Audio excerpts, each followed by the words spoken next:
बिस्मिल्लाहिर्रहमानिर्रहीम। अस्सलाम वालेकुम नाज़रीन। अब आप दुबई नहीं जा सकते। जी, मैं पाकिस्तानियों की बात कर रही हूँ, पाकिस्तानियों से मुखातिब हूँ कि अब आप दुबई नहीं जा सकते। जानती हूँ कि आपने न्यू ईयर मनाना था, वेकेशंस पे आप लोग कहीं नहीं गए, तो आप लोग सेविंग कर रहे थे कि दुबई जो है वो वेकेशन स्पेंड करके आएंगे, न्यू ईयर मनाएंगे। और लेकिन इसके अलावा आप आज़रबाईजान भी जा सकते थे। और लेकिन चूँकि जो दुबई का वीज़ा है वो बाकी यूरोपियन कंट्री की निस्बत काफ़ी माकूल है, सस्ता है। यूरोपियन की निस्बत, आज़रबाईजान की निस्बत नहीं, यूरोपियन की निस्बत जो है वो सस्ता है, तो इसलिए जो वो लोग दुबई जाना पसंद करते हैं। लेकिन ख़र्चा उतना ही आ जाता है जितना आप टर्की चले जाएँ। तो सॉरी जी, अब आप दुबई नहीं जा सकते। क्यों? क्योंकि दुबई ने आप समेत 12 ममालिक को बैन कर दिया है, उन पर पाबंदी आयद कर दी है कि वहाँ नहीं जा सकते। शायद आपने ये खबर सुन रखी हो और इसके पीछे क्या रीज़न थी शायद ये भी आप लोग जानते हो, लेकिन इस वीडियो में आपको इंतहाई इंटरेस्टिंग इन्फॉर्मेशन बताऊंगी कि इसके पीछे क्या साजिश है, इसके पीछे क्या मकसद है उनका। तो वीडियो को लास्ट तक देखिएगा। जी जनाब, वो 12 ममालिक जिनको बैन किया गया है उनमें है Turkey, Iran, Yemen, Syria, Iraq, Somalia, Libya, Kenya और अफ़गानिस्तान।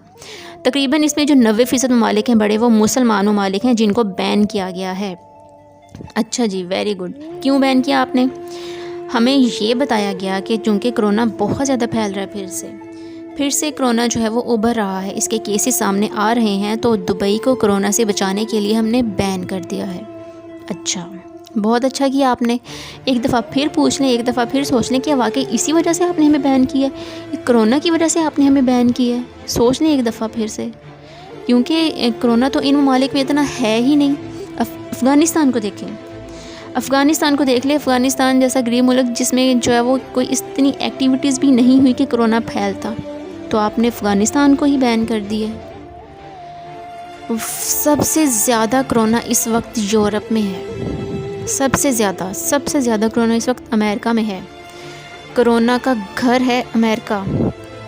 तकरीबन 1.5 करोड़ बंदा जो है वो कोरोना का शिकार हुआ है। 2.5 लाख तो इससे मर भी चुका है। अमेरिका घर है कोरोना का, यूरोप घर है कोरोना का। इटली को देख लें आप लोग, इटली की न्यूज़ सुनते थे ना कि इटली में कितनी तबाही मचाई हुई है कोरोना ने, लोग दुआएं मांगते थे, सड़कों पर आ गए थे। तो वो ममालिक, उनको आपने बैन नहीं किया हुआ, आपने यूरोप को बैन नहीं किया, आपने पाकिस्तान को बैन कर दिया। चलिए अब मैं आपको वजह बताती हूँ। पिछले दिनों क्या हुआ था? पिछले दिनों याद है ना, UAE, मुत्तहिदा अरब अमारात, जिसमें दुबई भी आता है, इसने इसराइल को तस्लीम कर लिया, किया ना जनाब? तो अब आप मुझे बताएं, पाकिस्तान ने तस्लीम किया? नहीं किया। पाकिस्तान ने इसराइल को तस्लीम नहीं किया। और ये खबर भी आई थी कि चंद दोस्त ममालिक की तरफ से पाकिस्तान पर प्रेशर है कि वो इसराइल को तस्लीम करें, लेकिन आखिरकार हमारे प्राइम मिनिस्टर को कहना पड़ा था कि वो किसी भी सूरत में इसराइल को तस्लीम नहीं करेंगे। खबर तो ये भी आई थी कि सऊदी अरब भी चाहता है कि वो इसराइल को तस्लीम कर ले, और वो भी पाकिस्तान को मना रहा था कि इसराइल को तस्लीम कर लिया जाए, क्योंकि अगर पाकिस्तान इसराइल को तस्लीम करता है तो सऊदी शाही ख़ानदान के पास एक वजह आ जाएगी इसराइल को तस्लीम करने की, वो अपनी ख्वाहिश पर अमल पैरा होकर इसराइल को तस्लीम कर लेंगे। लेकिन आपको याद है, मोहम्मद बिन सलमान के हवाले से खबर आई थी कि वो तो चाहते हैं कि इसराइल को तस्लीम कर लें, लेकिन उनको यहाँ की आवाम का डर है। उनको लगता है कि उनकी आवाम उनका मर्डर कर देगी, और इसके अलावा जो है वो जो कस्टोडियन शिप है हरमैन शरीफ की, वो भी उनके हाथों से चली जाएगी। लिहाजा वो इसराइल को इस बिना पर तस्लीम नहीं कर सकते। हाँ, अगर पाकिस्तान इसराइल को तस्लीम कर लेता है तो फिर उनके पास एक जवाज़ आ जाएगा कि देखो भाई, पाकिस्तान ने इसराइल को तस्लीम कर लिया है, तो अब हमें भी इसराइल को तस्लीम कर लेना चाहिए। लेकिन पाकिस्तान ने तस्लीम नहीं किया। पाकिस्तान ने इसराइल को तस्लीम नहीं किया। अब सज़ा तो इसकी बनती है, सज़ा मिलेगी। सज़ा कैसे मिलेगी? हुजूर के एंट्री बैन, नो मोर विज़िट वीज़ा। अब बुर्ज खलीफा गोरे देखेंगे, आप नहीं देखेंगे। बुर्ज दुबई गोरे देखेंगे, आप नहीं देखेंगे। जुमेरा बीच पे गोरे होंगे, आप नहीं होंगे। भाई, हमें बेवकूफ़ समझ रखा है क्या? اور ہماری وزارت خارجہ ماشاءاللہ سے ہماری وزارت خارجہ بھی ہوں ہاں میں کر رہی ہے بہانے اور باتیں کہ جی کرونا کی وجہ سے انہوں نے کہا کہ وہاں پہ کرونا پھیل جائے گا تو اس وجہ سے جو ہے وہ ویزا بند کیا گیا ہے، کیسز زیادہ نہ ہو جائیں، یہ وغیرہ وغیرہ پتہ نہیں کیا۔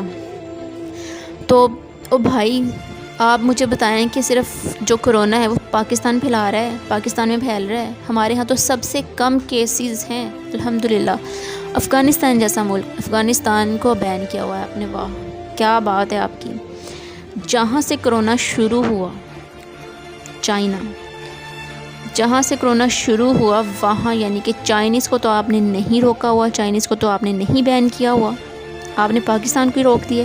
کیا سمجھ رکھا ہے آپ نے؟ یعنی کہ آپ نے ہمیں بدھو سمجھ رکھا ہے، بدھو سمجھ رکھا ہے، ہمیں پاگل سمجھ رکھا ہے۔ اور بھائی یہ ہماری وزارت خارجہ ہماری جو ہے وہ ہماری ریاست کو ایک پیغام دیا ہے، انہوں نے پیغام کیا دیا ہے کہ اگر ہمارے سے دوستی رکھنی ہے نا تو اسرائیل سے دوستی رکھنی ہوگی، ہمارے سے دوستی نبھانی ہے تو پھر اسرائیل سے بھی دوستی نبھانی پڑے گی۔ یہ پیغام دیا ہے آپ کو، ورنہ آپ کو آئسولیٹ کر دیا جائے گا، آپ کو تنہا کر دیا جائے گا۔ آج وزٹ ویزا بند ہوا ہے تو کل امداد بند ہو جائے گی، آپ کے اپنے پرسنل ریلیشن شپ ختم ہو جائیں گے۔ یو اے ای کی اسرائیل کے ساتھ جو دوستی ہوئی ہے اس کا پہلا سرکاری نتیجہ آ چکا ہے۔ بدھو بنایا گیا ہے، بدھو بنایا گیا ہے ہمیں، پوری دنیا کو آپ نے جو الاؤ کر دیا ہے، صرف پاکستان جو ہے اس کو بین کر دیا، باقی 12 کنٹریز کو بین کر دیا آپ نے جہاں پہ کرونا ہے بھی نہیں ہے۔ کیا کہنے ہیں آپ کے؟ ہمارے ہاں تو اموات سب سے کم ہوئی ہیں، ہمارے ہاں تو اللہ کا شکر ہے الحمدللہ سب سے کم کیس ہوئے ہیں، اور جو کیس ہوئے ہیں وہ ان میں ریکوری ریٹ بہت زیادہ آیا ہے ماشاءاللہ سے۔ اور آپ انڈیا کو دیکھ لیں کہ انڈیا میں بھی کتنی تباہی مچائی ہوئی ہے کرونا نے۔ ارے ہم تو وہ قوم ہے جو سڑک پر بازار سے ریڑھی پر بڑے پکوڑے کھا جاتے ہیں، جلیبیاں کھا جاتے ہیں، پتہ نہیں کیا کچھ اندر جاتا رہا ہے، ہمارا امیون سسٹم مضبوط ہو چکا ہے۔ سرزمین اولیاء ہے یہ، جی ہاں سرزمین اولیاء ہے یہ، اللہ کا شکر، جی شکر ہے اللہ کا کہ جتنی توقع کی جا رہی تھی کہ اس ملک کو نقصان پہنچے گا اتنا نقصان نہیں ہوا۔ جی بڑی بڑی ہستیاں بستی ہیں یہاں، جی ہاں جی ناظرین، تو یہ وہ چال ہے جو انہوں نے استعمال کی، ورنہ یو اے ای میں اتنا دم نہیں ہے کہ وہ یہ سب اپنے بل بوتے پر کر سکے۔ انہوں نے اسرائیل کے کہنے پر یہ سب کیا۔ اسرائیل نے کہا ان سے جی پاکستان کو سبق سکھانا ہے، پاکستان نے ہمیں تسلیم نہیں کیا، پاکستان کو چلو سبق سکھاؤ، پاکستان کا وزٹ ویزا بند کر دو۔ آگے چل کے کیا ہوگا؟ آگے چل کے ان کا ورتھ ویزا بند کر دو۔ چلو جی ورتھ ویزا بند کیا، اب آگے چل کر ان کے لوگ جو دبئی میں کام کرتے ہیں، روزگار کماتے ہیں، ان کی چھٹی کرواؤ، چھٹی کرواؤ، ان کی گھر بھیجو، ان کو سب کی چھٹی کروا دو، سب کچھ بند۔ جی دیکھیے آگے دیکھیے ہوتا ہے کیا۔ جی ابتدائی عشق ہے روتا ہے کیا، آگے دیکھیے ہوتا ہے کیا۔ فیڈ بیک لازمی دیجیے گا، ویڈیو پسند ہے تو لائک کر دیجیے گا۔ اللہ تعالیٰ ہم سب کا حامی و ناصر ہو۔ اللہ حافظ۔